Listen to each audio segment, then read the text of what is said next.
Hi hello नमस्कार, मी आहे ऋतुजा आणि स्वागत करते तुमचं अजून एका नवीन व्हिडिओमध्ये. इथं रुहान चल पटकन खाली बेडवर ये. जाऊन बसला होता. मी उन्हासाठी खिडकी उघडून ठेवली होती, तरी याचं असं काहीतरी पायानं बॅकरेसचं वाजवायचं काम चाललेलं. त्याला मजा येत होती म्हणून तो तिथं जाऊन उभा राहिलेला. मला माहीतच नव्हतं हा कसा आणि कुठून चढला. आवाज आला म्हणून पाहिलं तर हा साहेब इथं येऊन उभा राहिला होता. मग काय त्याला खाली काढायचा प्रयत्न केला, पण तो काही खाली यायलाच तयार नव्हता. तिथंच उभं राहून त्याला खेळायचं होतं. मग म्हटलं खेळू द्या, किती वेळ खेळणार आहे. त्याला खाली उतरताच येत नाही, पण भीती पण वाटत होती. हा इथं वरती चढला, पडला, लागलं. दिवसभरात आमच्या असे कितीतरी कुटाने करून होतात. आपण खाली जाऊ. चला चला चला चला चला चल पटकन. इथं पण त्याचं तेच चालू होतं. मला माहिती होतं तो आता वरती तर बसलाय, पण त्याला काही खाली उतरता येणार नाही.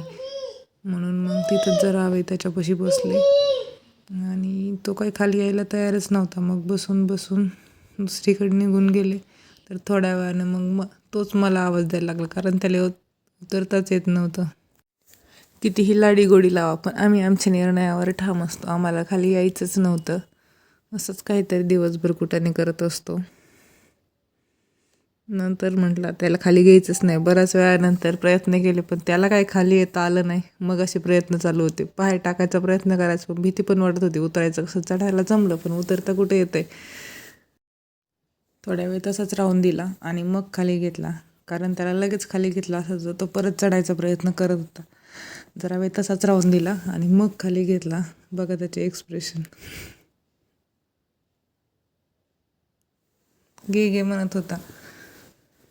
घे म्हणजे डायरेक्ट मला उचलून घे. बघा माझा हात कसा घेतोय. मग काय त्याला उचलून घेतलं. संध्याकाळी इथं मी लवकरच स्वयंपाकाला लागले होते, कारण त्यांनी आज डबा नव्हता नेला. लवकरच जेवण करून गेले होते. म्हटलं तू भूक लागली असणार, मग लवकरच स्वयंपाकाला लागले. आज मला मुगाची भाजी बनवायची होती. भिजवलेले नव्हते, मोड आलेले नव्हते, डायरेक्ट मी भाजून बनवणार होते. आधी मूग इथं धुवून घेतले होते आणि एका साईडला कुकरमध्ये पाणी गरम करायला ठेवलं आणि म्हटलं भाकरीच्या तव्यावरच ते मूग भाजून घेता येतील, म्हणून मग लगेच भाकरी पण बनवायला घेतल्या होत्या. एकीकडं तवा गरम होतो आहे तोपर्यंत मी भाकरीचं पण साहित्य सगळं काढून घेतलं आणि भाकरी बनवायला सुरुवात केली. रुहान पण तिकडं टीव्हीच्या नादी लागला होता. कार्टून लावून दिलेलं त्याला, तो तेच बघत बसलेला. मला वाटलं स्वयंपाक होईपर्यंत काय तो येणार नाही, म्हणून मग लगेच सगळंच करायचं ठरवलं. इथं भाकरीचं पीठ मी मळून घेत होते. तवा अजून गरम नव्हता झाला, म्हणून म्हटलं मग तोपर्यंत हे भाकरीचं पीठ तरी मळून होईल. मी काय पिठात गरम पाणी वगैरे काही करत नाही, डायरेक्ट थंड पाण्यानेच भाकरी बनवायला घेते. भाकरी बनवण्याचं मेन म्हणजे त्याला गरम पाणी नसलं तरी जमतं. फक्त आपण मळून घेताना जरा व्यवस्थित आणि जास्त वेळ मळून घेतलं तर भाकरी अजिबात तुटत नाही. मग मळून घेता घेता मी इथं मूग पण भाजायला ठेवले. मूग भाजता भाजता माझं भाकरीचं पीठही मळायचं काम चाललेलं. मी खूप जास्त भाकरीचं पीठ मळून घेते, त्यामुळं माझी भाकरी चिरटत पण नाही आणि पूर्ण फुगली जाते. इथं मी मूग भाजून घेते.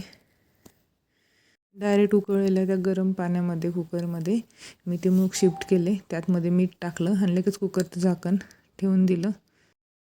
तोपर्यंत रुहान लगेच परत पाठीमागे माझ्याकडं आला.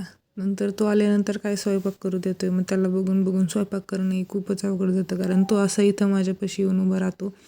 मग तो मला पकडण्याच्या नादात त्याला ते किचन ओंट्याचा कट्टा पण लागतो. त्यामुळं मग मी त्याला घेऊन शक्यतो स्वयंपाक करण्याचं टाळतेच.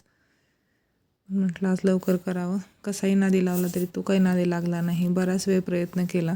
म्हटलं आता टाकली आहे तव्यावर भाकर तर त्याला पाणी लावूनच जावं. मग पाणी लावूस तर कसा बसा त्याला थांबवला तिथं आणि नंतर मग मी त्याला तिकडे घेऊन गेले. कसं बसं त्याला नादी लावलं आणि बाकीचं स्वयंपाक करायला सुरुवात केली.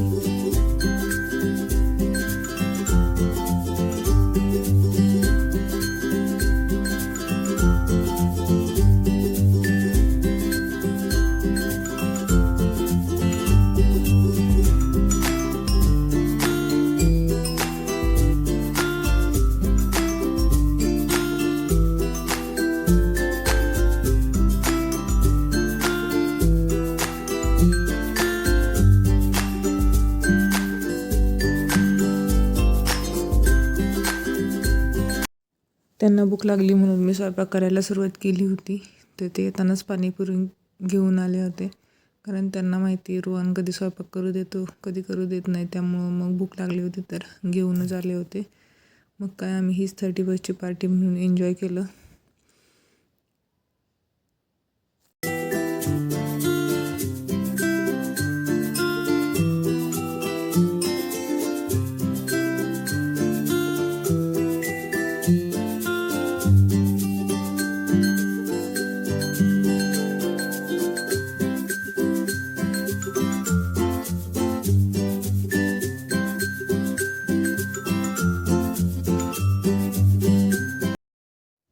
पाणीपुरी खाऊन झाल्यावर मग स्वयंपाकाला सुरुवात केली. मला मुगाची भाजी करून ठेवली होती, ती मग बाकीचे फोडणी टाकायची राहिली होती.